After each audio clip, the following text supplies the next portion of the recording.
how important, we've got a room full of them here, and there's plenty more as well out in the city. How important were the fans for you with that? You know, you say you walk back to the dressing room at half-time and you're kind of laughing. I mean, Ryan Shawcross said when the Liverpool match that you just talked about, John, that at half-time, was it 5-0 up at half-time? He said the dressing room just burst out laughing because they couldn't quite believe it.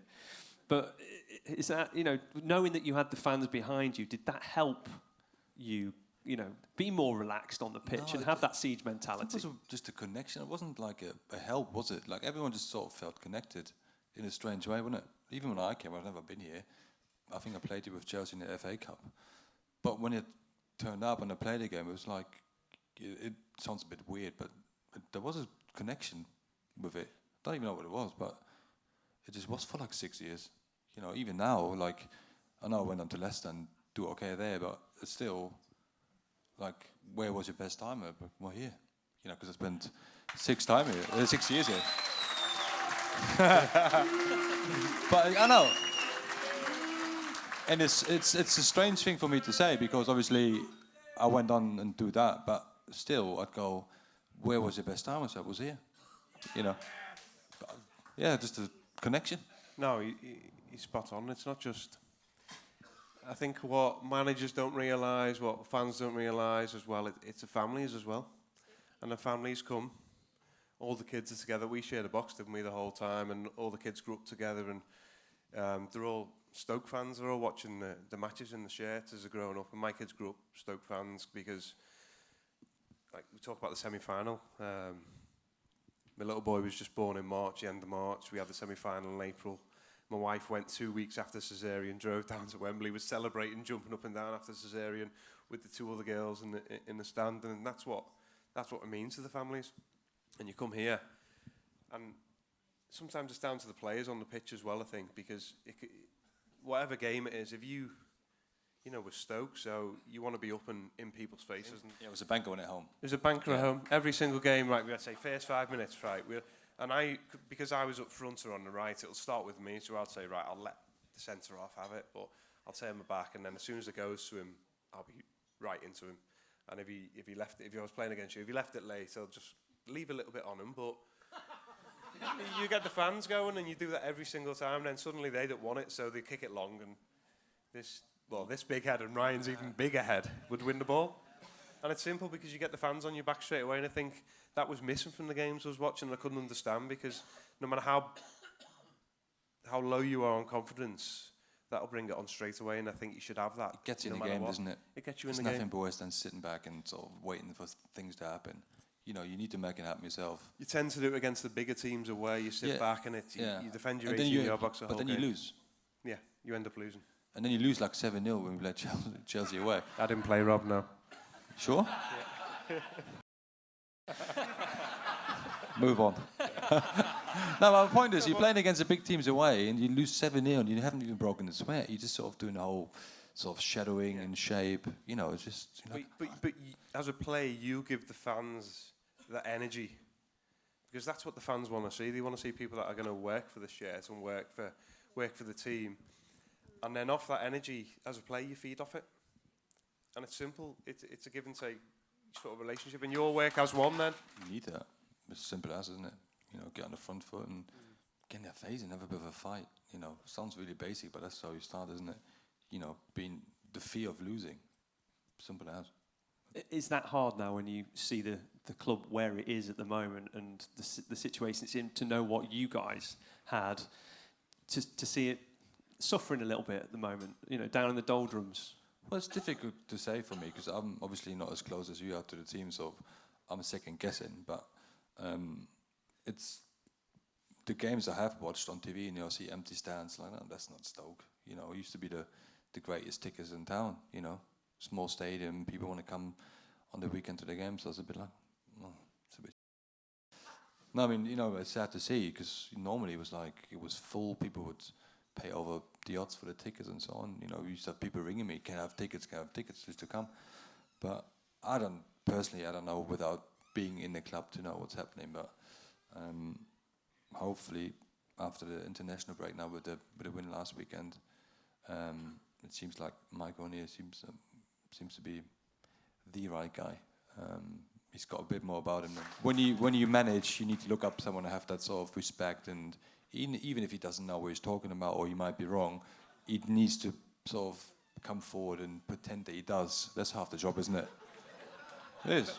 You know. That's what I'm doing now.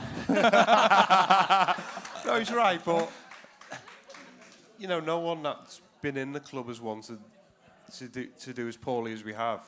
No player comes in and let's say we're low on confidence, and you go out there and you see some players, you're like, "What are you doing?" But no one player goes out on the pitch. I'm going to play. I'm not going to try, and it's no manager does the same. So it's just not worked. And for Nathan Jones, it just didn't work. And we thought when we won a couple of games that it was going to change, and it was going to change the momentum in the favour of the team. Well, you need to have the connection with the manager, don't you? If you don't have the connection with the manager or the way he thinks the club should play, then you're both pulling in the opposite direction. When really it should be going, we're all in together, and that's what it felt like when it felt like that as a club when we were there. I was going to say, why did Tony Pulis have that? What was it about him that made you respect him? No, I think it wasn't just Tony. It was the whole club as well. Yeah. It was the players. It was Staff. Everyone in the club, staff, and every player was very, very humble. Every player knew everyone at the club, and that sounds such a basic thing. And you only respect someone if you, well, not respect, but you sort of take his guidance and his management style on board if you believe in him. Like, if you don't believe in him, you think, well, maybe not, then it's just not going to happen, isn't it? And he just found a way of connecting with you to win, and if you can't win, well, you don't lose. As simple as. And I think the connection between the manager and the players, I think they were at different levels, different players, different attitude, and so on. And that's from the outside what it looked like anyway, that, complete disconnect with the playing style, the players that they have, and so on. He allowed the practical jokes to go on, did he, in the dressing room? You never went to Tony Pulis and thought you were going to, pull a trick on him. You were the worst for it, weren't you, John? Yes. Was he definitely the worst in the dressing room? No. Did he get you? No, what he didn't. He didn't. No, he knew who to pick on. Is he right, John? Did you ever get him? I don't think I did. I think I might have, but I don't know. I had a few, what's the cream, the DP, yeah. So that wasn't me. Yeah. Glenn Whelan used to come in early. Even if he wasn't you, so I'm okay now. I called him a few times. We used to have a communal pile of sloggies in the middle. Glenn Whelan used to come in and put DPs in a few of them.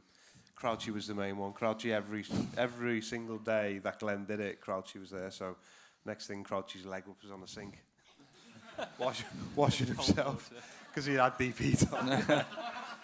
But we'd join in a couple of times, wouldn't we? But I get the blame a lot because I used to laugh. I used to always laugh at the lads I get done. And we were talking before that it's the ones that the ones that bit, you get more. Oh yeah, definitely. So, for example, Cameron Jerome, best finisher at the club. He used to say he was the best finisher at the club. He had a brand new pair, probably 200 or 300 pound trainers, and I used to cut the laces just in the inside of the trainers, so you wouldn't know the cut. And then when he went to do his laces, and he was going around the change room, smashing lockers. So the next day he did it again because he did that. So that's what you do. The players that wouldn't react right will get it again, and then it got out of hand, then, didn't it? A little bit out of hand. Just a bit. Just a little bit. We had a good one where we got Michael Owen last home game of the season. Yeah. He was retiring, and the last game of the season was Southampton away, and we had someone else last home game we stayed in. It was at home, wasn't it? Yeah. No, the last game was Southampton away. Yeah. And the last home game was someone else, and I don't know who it was, but we stayed over at the hotel out in Nantwich. What was it called? Rockcliffe Hall. So I went to Sainsbury's and got eggs, flour, cling film, jam, butter, the lot, and we waited till about midnight. Went out and covered his car and everything. But Dean Whitehead was parked next to him, so we covered his car as well. We wrapped them both up in cling. We wrapped them both up in cling film. Yeah, and left them for the morning. And then Dino came in the morning and just hammered me and you, didn't he? No, he went to his car, didn't he? He went to his car, but he hammered me and you saying, "I know what you've done. I know what you two have done." We're just having breakfast. We haven't done anything. What are you on about? And he's gone, Well, I've been to Macarnamore and I've had it cleaned, but yeah, I know what you two have done. I'm coming for you two. And then we obviously thought he would have told Michael, considering his car was parked next to him. Then he goes to go to the match, but his car's covered in eggs and cling film and flour. Yeah, wasn't it? Yeah. But we didn't tell him until later on. Yeah, so there was an inquest then in the change room, like, who was this? And we just kept a straight face all week. Because as soon I as can't you admit imagine he'd take it very well, Michael. He didn't take it very well at all, did he? So we were at Ryan Shawcross's wedding in the summer, and we just sent him a little picture. We drew a car on a piece of paper and just did that. And we put in a WhatsApp group, he was still in the WhatsApp group, and just guess what we did? And his response, did he get one at all? It wasn't a good one anyway, was it? Can't remember, to be honest. Could never get us back though. No, true. Yeah. But that was that was a tag team. And I mean, it did all help. I mean, all that sort of, I know it's called banter or whatever, but it all helped, obviously, for you to achieve what you did as a team. And I know you touched upon the quarterfinals of the FA Cup, the semi-finals at Wembley. What was that like behind the scenes? Obviously, we know what the match was like, but, give us a peek behind the curtain of what that preparation was like and the build-up to go into Wembley and how you were feeling behind the scenes as players and as a squad for that. Well, we got... Because we had to move hotel, didn't we? Because Man City had it for the final. That was the final. Oh, you don't know. It's in the semi-final. Semi-final, yeah. Just excitement, wasn't it? It was great. Did we go there the day before or the week before? Tony took us, didn't he? Yeah, on the train down just to have a sort of Wembley experience. I'm like, wow, there's a stadium with a pitch. See one of and these. 2 goals. Wow. Everyone was just going, why are we here? We're missing a day's training. We've been on the train for like 4 hours. It worked. Literally, it was like there and back. It worked. And it worked, yeah. Genius. But I think I remember Rick was that the final of the semi? Ricardo Fuller made a bit of a speech. I think that might have been the final. But the semi was just a case of we haven't played here before. Well, I've never seen so many Stoke fans in one place because it was like 40-odd thousand, wasn't it? And all the Bolton Bolton didn't even fill theirs. Yeah, so I was like, check your supporters out. And ours was like, it was literally, it was sort of half and half in red, wasn't it? So, so that was obviously mega impressive because you just don't know who's going to turn up. Yeah, but it was, turned out right, didn't it? Yeah, it turned out very well in the semi-final. And the final, obviously, not quite as well, but still a very memorable experience. Yeah, but it's not when you lose. Yeah, that's probably the only regret I have, to be fair, for me. Like, not winning that, because that would have been... To be fair, we were playing a Man City team that could outplay anyone, but could mix it up on the other side of it as well, couldn't they? That was a problem with Man but City. that would have topped 6 years of awesomeness from a personal, or probably your personal point of view as well, to be here and win a cup, Yeah. It's been so long, and it's like, when I look back, it's like, like, you don't look back and regrets. Or I do it, I look back at regrets, and it's like, that would have been... I think Cameron had a chance. Have some unbelievable. Just put it in, far corner. Tommy made some great saves, and then Toy hit one from miles away, didn't he? And it was a good goal, but walking up those steps, runners up Melo was a blow. Yeah, I can understand that from but a player. Getting into Europe from that. Well, that's it. And from a player's point of view, I can understand the disappointment from that. But I think from the fans' point of view, just for them to see their team in an FA Cup final, that was memorable despite the result on the day. So I think on behalf of everybody, thank you for that, and well done for it. But Europe, as you say, it was came from that, and again, that was another experience that Stoke fans wouldn't have had in generations. So what was that like to play in Europe? You scored, didn't you, against Split at the first home game here? Well, we played FC Thun, didn't we, in the qualifier, and then Split, and then scored here. I think we won 1-0, went out to Split, and that was something else because Tony said there was a guy with a knife going round our floor. That was to keep us all in our bedrooms. There's a guy with a knife going round your floor. Knife gang. There's a knife gang. Yeah. And it was I think it was fireworks and horns going off all night, wasn't it? Yeah. You can have a few drinks in the room, but don't go out. Okay. Fine. But that was a good game. Very good game. That was great because we haven't played in Europe at that time either. The majority of the squad anyway at club level, so everyone just loved it. And what the club did really well at the time was, like, we started pre-season and we used the pre-season games, the friendly ones we have. we used the qualifying games as pre-season games, so we were proper in shape by the time the season started, and we sort of top half of the table for the majority part of the season, because we treated it like proper games and used them to get fit rather than. And they were brilliant. To be fair, when we played the European teams here, I always found the European games easier. Like international football, I always found easier because the Premier League was different. It was in your face, wasn't it? And we could mix it up. But European teams, we were launching it into their box, and people didn't know how to deal with it. And we annihilated teams here, and it was brilliant. Teams didn't know how to deal with the. Yeah, but who's and the it wasn't guy just that lost launching; his, it was the his pressure. boot? So talk about the high press straight away and getting the atmosphere going. I mean, European teams coming here to Stoke. When you ever play in Europe, it's a bit quieter, isn't it, to begin with? Yeah. There's Who was the guy that atmosphere here? lost his boot? Besiktas. Oh, yeah. Too much for all of it. He's like, this is too much. Get me off. Kicking his boot in the linesman. I'm like, Kicked his boot at the linesman's That was head, over there, didn't he? wasn't Yeah. it? it was a fine, wasn't it? Yeah. It's like, yeah. We've got you here. you know you've got That was them great. Just a conversation about Ryan Shawcross, because obviously he's not here tonight, and you had a great partnership with him at the back, and I think everyone in this room will say, the Shawcross and Huth combination was brilliant. What was it like with playing alongside Ryan? Why was it so special? It just seemed to be like there was, telepathy between the two of you. No, definitely not. I mean, it's, it didn't come natural. Like, it's not like we just thought, oh, right, mate, you fancy playing in the middle. Get your boots. It's like, it was hard work, and it sounds a bit boring and stuff. It looked good on the pitch, but we worked on it. It wasn't like, it just happened. Ryan is very sort of open to learning. He's always, you agree with, he'd stay after training, doing a bit more. He was open to learning. I was, but I played right back for like 18 months. Well, what was that like? Because you say Chelsea, Germany in the World Cup, Middlesbrough, and then Tony Pulis shoves you right back. TP'd him in upstairs kipper. We were away at Bolton, and I just signed record signing at the time. He goes, Record. It was 5 million. Joint record. And he goes, all right, Huth. I'm like, yeah, good. Can you play right back? And I was just thinking, just under my breath, yeah, why not?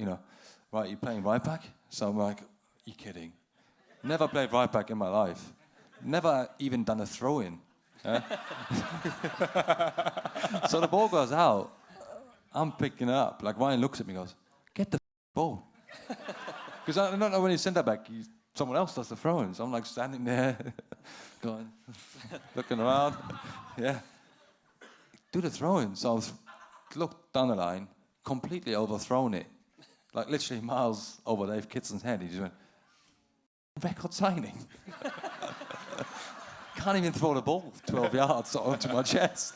So just like throwing it miles over his head. Gone to a Bolton player, he's like, sorry mate, it's literally my first throw-in in my playing It's my first rodeo. But I never practiced the throw-in. I mean, when... TP will do that, wouldn't he? He'd have you right back. Mark Wilson left back.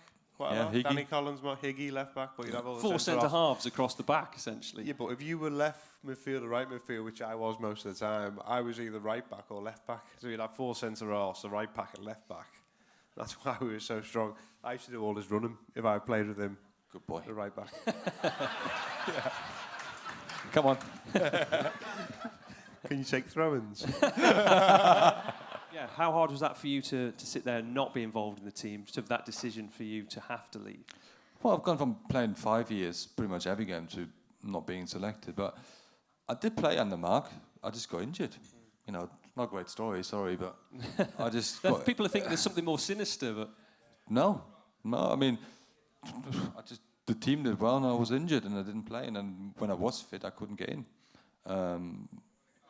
To be fair, and I just as a player playing in the team, that was the biggest mistake for me.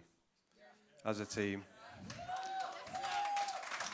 not for me. He went to Leicester, and you're bottom of the league. Am I right? Way off it.